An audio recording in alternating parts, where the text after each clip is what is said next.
দেখলে গা শিউরে উঠবে, দেখলেই ভয় লাগবে। আমার থাই ও আধা ইন্ডিয়ান ছেলেটি থাইল্যান্ডের বাজারে গিয়ে এত জিনিস থাকতে তার সেই থাইদের মতনই পছন্দ।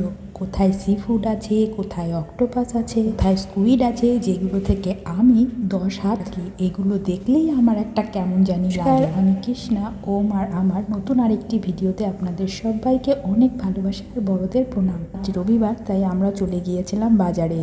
সেখানে গিয়েই প্রথমে আমার ছেলেটি কিছু মাস্ক কিনে নিল। আমি এসেছি মাছ বাজারে, যদিও এখানে যেই দামগুলো লেখা ওগুলো কিন্তু সব থাই ভাটে লেখা। নিলাম কিছু সুইট ডিশ, যেটা আমার খুব পছন্দ। এরকম ছোট্ট ছোট্ট গোল গোল লাউ, কিছু সবজি, অনেক কিছুই নিয়ে নিয়েছি। টুকটুক করতে করতে কতগুলো ব্যাগ হয়েছে।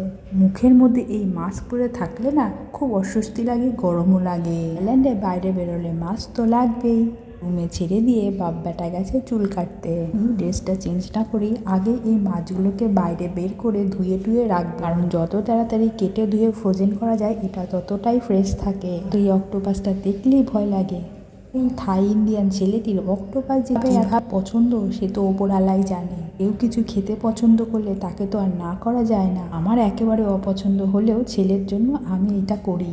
বাজার থেকে অনেক ধরনের মাছ মাংস একবারে নিয়ে এসেছি। সেগুলো কেটে ধুয়ে পরিষ্কার করতে আমার বেশ পরিশ্রম হয়েছে। এবার ওই সুইট ডিশটা একটু খাবো আর বসে একটু জল খাবো। খুব গরমও ছিল।